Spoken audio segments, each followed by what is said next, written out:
Molt bona tarda, benvinguts. Ens fa moltíssima il·lusió que estigueu aquí amb nosaltres en un dia tan especial i tan important per al projecte del TEPBIS.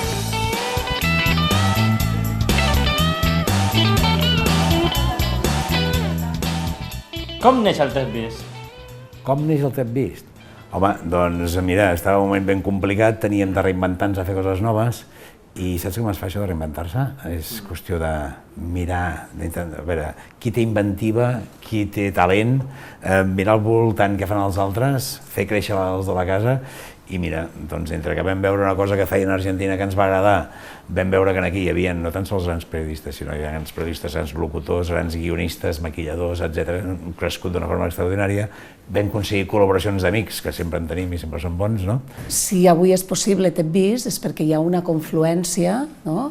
Per suposat de l'equip d'aquí, del TEP en general, que tenia ganes de fer alguna cosa diferent, també d'un contacte que tenim amb una productora catalana que és Diversa Audiovisual, que té ganes de dur a terme projectes per crear propostes audiovisuals riques des del punt de vista de la diversitat i també culturals, i també perquè tenim a Josep Maria Soro, que està vinculat a la nostra entitat i que té tota la seva experiència professional. Comencem a dissenyar un producte de televisió que sigui fresc, que sigui àgil, sobretot que les persones que hi participin s'hi puguin sentir còmodes, que no quedin artificials, i a la vegada que puguin explicar la realitat que els envolta de forma desacomplexada. A vegades els miren estrany.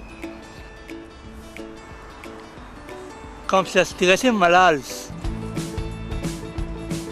Algunes persones pensen que no sabem fer res. O que no podem treballar igual que tothom. Què vau pensar quan us va oferir la possibilitat de fer tele? Doncs, en principi, quan en Josep Maria ens va dir la Laura sobre que ens van fer un projecte de televisió online, no ens ho esperàvem al principi. Primerament ens vam cagar. Com? Era un projecte molt gran, molt ambiciós, però també després vam veure que teníem tots els mitjans disponibles. Coneixent-vos a vosaltres, que us encanta el món de l'espectacle, vam dir, això sortirà de conya, segur. Ens pots seguir al TEPBIS. M'has dit? Et veies capaç de fer televisió quan t'ho van dir? Ni de guasa. Yo pensaba que era una brometa pesada. No, porque me daba vergüenza. Sobre todo això de sortir a la càmera i fer de presentador i tot això, sí. Què vau pensar quan la vostra filla us va dir que faria tele? No m'ho creia al principi, però estava tan contenta i la veia tan feliç que m'agrada moltíssim i estic molt contenta que l'hagi fet. Em va fer il·lusió perquè vaig pensar que era un avanç per ell.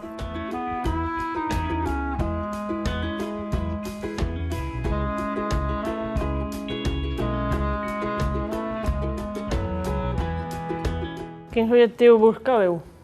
Resulta que hi ha moltes maneres d'explicar les coses a les persones amb discapacitat perquè les entenguin, no? I en canvi no hi havia cap instrument, cap manera de que les persones, vosaltres expliquéssiu les coses com les veieu perquè tots les entenguéssim millor. De què es tractava? Doncs d'això, d'incorporar una visió diferent i tenir major protagonisme i poder, ser més explicatius i més presents en tots els ordres de la societat i la televisió. Com que tot vol sortir per la televisió, era una eina perfecta. Com a col·lectiu de persones amb discapacitat buscàvem que fos una manera de poder explicar als altres, de fer-nos visible, poder explicar a tothom què ens passa, què sentim, què ens agrada, què no ens agrada, què reivindiquem, com ens ho passem. I després, d'una altra banda, tots els objectius que vam veure relacionats amb les coses que vosaltres podeu aprendre o que vosaltres us poden beneficiar, com seria moltes coses relacionades amb les habilitats socials, com ens relacionem, com la manera de parlar, són més espontanis. Mostrar a la societat que els nois, les persones amb discapacitat intel·lectual, tenen talent i tenen capacitat per fer moltes coses que aquesta societat es pensa que no saben fer. i que realment sí que sabem fer i ho hem demostrat. Bé, doncs, fins ben aviat i que comenci l'espectacle! Què heu après? Sobretot aprendre que sí surti bé els guions. Sobretot que per fer unes bones entrevistes, un bon reportatge. I he après moltes coses. No m'imaginava fer aquestes classes de periodisme i jo, la veritat, estic molt orgullosa. He après a maquillar i a parlar en públic. Hem vingut a buscar bolets. I estem convençuts que en trobarem. Hem vingut a Sant Antoni de Vilamajor. Què s'aporta al TVIS? Orgull, no? Prestigi, és a dir, escolta'm, tothom ens ha felicitat i això, doncs, home, estem contents dels èxits, no? Ja sé que hi ha alguns que els heu treballat molt, no? Però els hem apropiat entre tots, no? I això vist des de fora, vist des de dalt. Des de dintre, jo crec que ha donat un optimisme, un dinamisme, una nova manera de fer les coses i sobretot una seguretat que podem fer moltes més coses de les que fèiem. Per exemple, aquesta que era ben complicada i no l'havia fet ningú. A banda de totes aquestes coses que reforça que tots aquests aprenentatges que feu són funcionals i després us ajuden a l'hora de, quan sortiu del centre, a l'hora de relacionar-vos amb els amics, amb la família o d'aquí un futur, quan aneu a buscar feina, jo que també crec que ens aporta estar més segurs de nosaltres mateixos, el fet de fer una activitat que ens agrada i que la resta de gent agrada i reconeix, és una cosa que a la gent quan la veu li sembla com molt xula, no? Posem en valor les nostres capacitats. Busquem informació, donem forma amb els guions, donem les nostres opinions, ens interessem per temes d'actualitat. A banda d'això, jo destacaria sobretot el que ens ha portat com a grup. Jo crec que el TVIS és una gran activitat d'unió, que ha reforçat molt la relació entre els companys. Els aporta alegria, estimació, companyerisme, treball comú, de tot, ja sabeu. Ara ja hem vist com els fan i volem tastar. Estan boníssims. T'agraden? Sí. Què vau pensar quan el vostre fill va sortir a la pantalla? Estava molt guapo. Ho feia bé, a la seva manera, com és el Joan. Que avisem a tota la família, a tots els veïns, i estic molt orgullosa perquè penso que ho fa bastant bé, li agrada moltíssim fer-lo, molt, molt. Està molt contenta tots els companys d'aquí. Què sents quan regales la música al públic? Quina ha estat l'evolució del vostre fill des de l'inici del projecte? Home, que està més animat, que veu que pot fer més coses. Li pot anar-li bé. Està contenta, se sent bé amb ella mateixa, està més segura de si mateixa. Bé, la trobo millor, bastant més bé del que estava, sí. Jo crec que li fa molta il·lusió amb ell poder fer els dibuixos que fa a les persones que aneu a entrevistar, que sempre són persones importants i conegudes. Sobretot li va fer molta il·lusió la del Toni Alba perquè ell veu molt Polònia i li agrada molt aquest rotllo que fa el Toni Alba. Moltes gràcies, mare de Déu. Polònia, Oita, mira.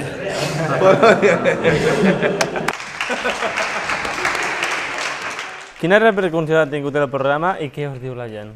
Vosaltres no hi éreu, però vam anar a entrevistar el Xavier Trias, sabeu? Sí, el van explicar. I llavors a mi li van explicar que hi hauria uns nois amb discapacitat, que li farien una entrevista i demés. Doncs no sé què es devia imaginar, però sí que em va quedar com molt marcada la cara que va fer quan va obrir la porta i va veure tot aquell muntatge, els nois, estava tot super preparat, i va dir una cosa que em va quedar molt, que va dir, ostres, això va en sèrio, no? I jo crec que desperta això. Ens ha felicitat molta gent. Què ens diu la gent? Home, la gent vol sortir, tothom anirà a sortir per la tele. No és que hem tingut grans pressions, però hem tingut alguna. Escolta'm, tu, m'interessaria que féssiu una entrevista a tal persona i tal, no? El programa té menys repercussió de la que t'agradaria. És a dir, jo crec que aquí hem de fer un esforç molt important, perquè també s'ha notat en els últims mesos com això s'ha anat incrementant, tenim més seguidors a Facebook i la gent ens segueix més. Jo tinc la sensació que tenim un programa molt bo i que encara estem a un nivell baix de repercussió. Tot i així, la gent que ho veu queda encantada, queda admirada de la feina que feu. Moltes gràcies a Nutries per haver-nos rebut i que passi un bon dia. Gràcies a vosaltres, tu. Som uns periodistes de primera, eh? Què us diu la gent del vostre sector sobre el programa? Doncs mira, bàsicament, quan ho expliques, el que la gent diu d'entrada és que empatitza molt, no sé, la idea li agrada molt. Però després jo penso que, a més, quan el veuen, a més, el que jo crec que valoren molt és que el programa sembla un programa de televisió com els que veiem a la tele, és a dir, que l'acabat formal del programa està molt treballat, no? A mi, personalment, molts tècnics, la veritat que a part de felicitar-nos i d'ajudar-nos, que han col·laborat en molts programes desinteressadament, la veritat és que estan molt atents a aquesta iniciativa. I després hi ha una cosa que és evident i que tothom, si m'ho permeteu, al·lucina, que és que es veu que us ho esteu passant molt bé, que us ho passeu bé fent aquella feina, que disfruteu. Tu, Cristian, després m'has de donar el telèfon perquè tu fas de... Tu vas de periodista, eh? Tant de bo, fes de periodista, també. Quin és el futur del TEDx? Doncs espero que en el futur pugui durar gaires anys més. No cal que digues números, pot dir més de 8, per exemple. Ja ho demanem eternament. Potser eternament, espero que duri eternament. Un futur molt llarg i amb molt d'èxit. Jo crec que tenim dos reptes importants a superar, a enfrontar. La primera és la quantitat de persones que voldrien incorporar-se. És a dir, el TEP és molt gran i la veritat és que ho feu molt bé, però ho hem de fer més i millor perquè hi ha molta gent que vol incorporar-se. I si ho aconseguim, farem feliç a molta gent i això tindrà una altra dimensió. I l'altre, jo crec que estem a aquest nivell de presència i de visibilitat que jo crec que ens tocaria tenir un espai així regular, ni que sigui periòdic, un cop al mes, amb una cadena, en fi, una cadena convencional, que tingui una audiència normal i constant, i encara que sigui local. La societat poguera veure totes les capacitats que tenim, perquè al final els mitjans mostren porcions de la realitat, però no mostren tota la riquesa i, sobretot, no deixen espai perquè la gent prenguem part activa, és a dir, siguem capaços de fer-nos altres coses. A mi m'agradaria que els mitjans recolliren aquesta proposta nostra i la transformaren i l'adaptaren a la seva realitat.